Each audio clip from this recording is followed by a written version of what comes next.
ನಮ್ಮನ್ನ ಕಾಪಾಡ್ಬೇಕು. ಮತ್ತೆ ಏನ್ ತೊಂದ್ರೆ ಆಯ್ತು? ಮತ್ತೆ ಆ ಯಂತ್ರನ ತಯಾರು ಮಾಡ್ಕೊಡಿ. ಆ ಆತ್ಮ ನಮ್ಮನ್ನ ಸಾಯಿಸ್ಬಿಡುತ್ತೆ.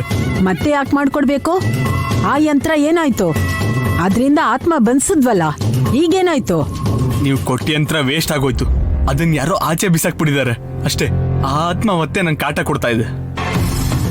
ಮತ್ತೆ ಅದನ್ನ ಒಳಗ್ ತಗೊಂಡ್ ಬಂದ್ರು ಅದೇನು ಕೆಲ್ಸ ಮಾಡ್ಲಿಲ್ಲ. ಛೀ, ಮೂರ್ಖರು ನೀವು. ಅದನ್ನ ಹುಷಾರಾಗಿ ನೋಡ್ಕೋಬೇಕು ಅಂತ ಹೇಳಿದ್ದೆ ಅಲ್ವಾ? ಅದು ಒಂದ್ಸಲ ಕೆಳಗ್ ಬಿದ್ರೆ ಅದ್ರ ಶಕ್ತಿನ ಅದು ಕಳ್ಕೊಂಡ್ಬಿಡತ್ತೆ. ಆತ್ಮ ಬಿಡಿಸ್ಕೊಂಡು ಹೋಗತ್ತೆ ಅಂತ ಹೇಳಿದ್ದೆ ಅಲ್ವಾ? ಯಾಕಷ್ಟು ನಿರ್ಲಕ್ಷ್ಯ ಮಾಡಿದ್ರಿ?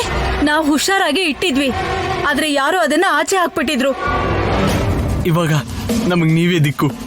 ಮತ್ತೆ ಆ ಯಂತ್ರನ ತಯಾರು ಮಾಡ್ಕೊಡಿ.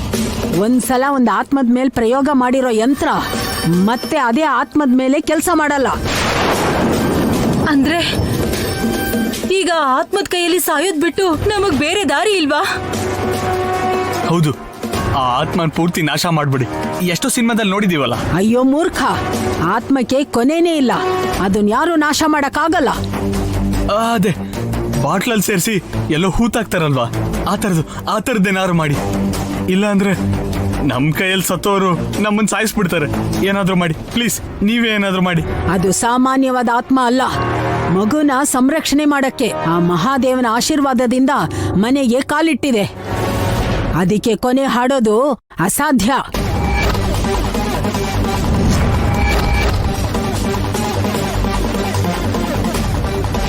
ಅಂದ್ರೆ ಆ ಆತ್ಮದಿಂದ ನಮ್ಗೆ ವಿಮುಕ್ತಿನೇ ಇಲ್ವಾ? ಯಾವ ಮಗು ಸಂರಕ್ಷಣೆಗೋಸ್ಕರ ಆ ಆತ್ಮ ಎಲ್ಲಿದೆಯೋ ಆ ಮಗು ಹುಟ್ಟಬೇಕು. ಇಲ್ಲ ಅಂದ್ರೆ ಹೊಟ್ಟೆಲಿರೋ ಮಗು ಸಾಯ್ಬೇಕು. ಆಗ ಈ ಆತ್ಮ ತಾನಾಗ್ತಾನೆ ಬೇರೆ ಕಡೆ ಹೋಗ್ಬಿಡತ್ತೆ. ಅಷ್ಟರಲ್ಲಿ ನಮ್ಮ ಆತ್ಮ ಆಚೆ ಬಂದ್ಬಿಡುತ್ತಷ್ಟೇ. ಆ ಮಗುಗೆ ಏನಾದ್ರು ಮಾಡೋಣ ಅಂದ್ರೆ ಅಯ್ಯೋ, ಆ ಯೋಚನೆ ಬಂದ್ರೇನೆ ಮುಕ್ಕೋಟಿ ದೇವತೆಗಳು ಒಂದಾಗಿ ನಮಗ್ ಶಾಪ ಕೊಡ್ತಾ ಇದ್ದಾರೆ. ಇನ್ನು ಆ ಮಗು ಕಂಡ್ಬಿಡೋವರೆಗೂ ಅಂದ್ರೆ ಅಲ್ಲಿವರೆಗೂ ಆ ಆತ್ಮ ನಮ್ಮನ್ನ ಬದುಕಕ್ ಬಿಡಲ್ಲ. ಹೌದಮ್ಮ, ನಾವು ಮಾಡಿರೋ ಪಾಪಗಳನ್ನ ಎಲ್ರ ಮುಂದೆ ಹೇಳು ಅಂತ ಬಲವಂತ ಮಾಡ್ತಿದ್ದಾರೆ. ಅದನ್ನೇನಾದ್ರೂ ಹೇಳಿದ್ರೆ ಮನೇಲಿರೋರೇ ನಮ್ಮನ್ನ ಸಾಯಿಸ್ಬಿಡ್ತಾರಷ್ಟೇ. ಹೇಳ್ದೆ ಹೋದ್ರೆ ಆತ್ಮ ಸಾಯಿಸ್ಬಿಡತ್ತೆ. ಯಾವ್ದೋ ಒಂದ್ ರೀತಿಲಿ ಸಾಯ್ತೀವಿ. ಆ ಆತ್ಮ ಇಲ್ದೆ ಇರೋ ಹಾಗೆ ಮಾಡ್ಬಿಡಿ ಸಾಕು. ಅಷ್ಟಕ್ಕೂ ಈ ತೊಂದರೆಯಿಂದ ಆಚೆ ಬರಕ್ಕೆ ಯಾವ ದಾರಿನೂ ಇಲ್ವಾ? ಇದೆ.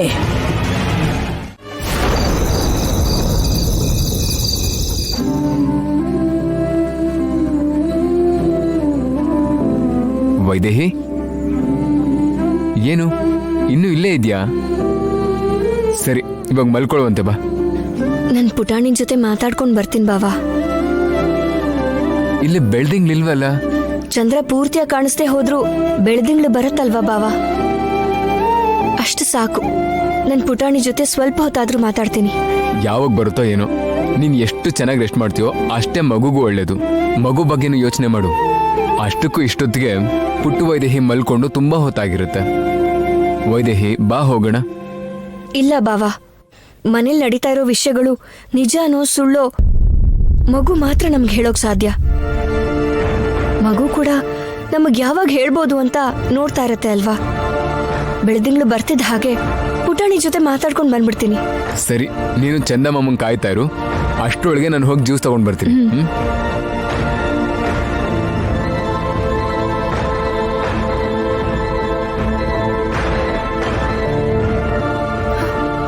ಬೆಳ್ದಿಂಗ್ಳು ಬಂತು. ಪುಟಾಣಿ, ನನ್ ಮಾತು ಕೇಳಿಸ್ತಿದ್ಯಾ? ಪುಟಾಣಿ, ನನ್ ಮಾತು ಕೇಳಿಸ್ತಿದ್ಯಮ್ಮ? ಅಮ್ಮ, ಪುಟಾಣಿ, ನಿನ್ ಮಾತ್ಗೋಸ್ಕರನೇ ಕಾಯ್ತಾ ಇದ್ದೆ ಗೊತ್ತಾ? ನಾನು ನಿನ್ ಜೊತೆ ಮಾತಾಡ್ಬೇಕು ಅಂತ ಕಾಯ್ತಿದ್ದೆ. ಹೌದು, ನನಗ್ ಗೊತ್ತು. ಅದಕ್ಕೆ ಬೆಳದಿಂಗ್ಳಿಗೋಸ್ಕರ ಕಾಯ್ತಾ ಇದ್ದೆ. ಹೇಳು ಪುಟಾಣಿ, ಏನ್ ಹೇಳ್ಬೇಕು ಅನ್ಕೋತಿದ್ದೆ? ಮತ್ತೆ ಏನಾದ್ರೂ ತೊಂದ್ರೆ ಬರುತ್ತಾ? ಹೇಳು ಪುಟಾಣಿ. ಮನೇಲಿ ಕೂಡ ಊಹೆನೂ ಮಾಡದೇ ಇರೋ ಹಾಗೆ ಏನೇನೋ ನಡೀತಾ ಇದೆ. ನಿಮ್ ದೊಡ್ಡಮ್ಮ ಅವ್ರು ಬದಲಾಗಿರೋ ಹಾಗಿದ್ದಾರೆ. ಇದು ನಿಜನಾ? ಮಾತಲ್ಲಿ ನಿಜ ಇದೆ ಅಂತ ಅನ್ನಿಸ್ತಿದ್ಯಲ್ಲಮ್ಮ, ನಂಬೋದು ಅನ್ಕೋತೀನಿ. ಇಷ್ಟು ಸಾಕು. ನಿಜವಾಗ್ಲೂ ಬದಲಾವಣೆ ಆಗಿದೆ ಅಂದ್ರೆ ಮನೇಲೆಲ್ರೂ ನೆಮ್ಮದಿಯಾಗಿರ್ಬೋದು. ಅವ್ರ ಬದಲಾದ್ರೆ ಸಾಕಾಗಲ್ಲ ಅಲ್ವಮ್ಮ? ಇನ್ನೂ ಇಬ್ರಿದಾರಲ್ಲ. ಹೌದು, ಇದಾರೆ. ಆದ್ರೆ ಅಕ್ಕ ಅವ್ರ ಜೊತೆನೇ ಇಲ್ದೆ ಹೋದ್ರೆ ಅವರು ಬೇರೆ ಏನು ಮಾಡೋದಕ್ಕಾಗಲ್ಲ ಅನ್ಸತ್ತೆ. ನೀನ್ ಹಗುರವಾಗಿ ತಗೋಬೇಡಮ್ಮ. ದೊಡ್ಡಮ್ಮ ಇಷ್ಟ ದಿನ ಅವ್ರ ಜೊತೆಲೇ ಇದ್ರು, ಆದ್ರೆ ಅವ್ರ ಯೋಚನೆಗೆ ಇವ್ರ ಮೂಲ ಅಲ್ಲ. ಹೊಸದಾಗಿ ಏನಾದ್ರೂ ಮಾಡ್ಬೇಕು ಅಂತ ನೋಡ್ತಿರ್ತಾರೆ, ನಮ್ಗೆ ತೊಂದ್ರೆ ಮಾಡ್ಬೇಕು ಅಂತ ಕಾಯ್ತಿರ್ತಾರೆ. ಏನ್ ಹೇಳ್ತಾ ಇದೀಯಮ್ಮ? ಈಗ ನಮ್ಮನ್ ಕಾಪಾಡ್ತಿರೋ ಶಕ್ತಿನ ಬಂಧಿಸ್ಬೇಕು ಅಂತ ನೋಡ್ತಿದ್ದಾರೆ. ಮುಂಬರೋ ಅಪಾಯದಿಂದ ಅಪ್ಪನ್ನ ನೀನೇ ಕಾಪಾಡ್ಬೇಕು.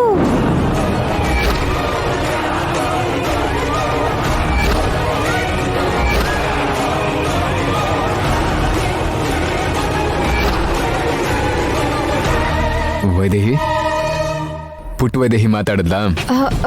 ಮಾತಾಡ್ತು. ಯಾಕೆ ಹೇಗಿದ್ಯಾ? ಏನ್ ಹೇಳಿದ್ಲು?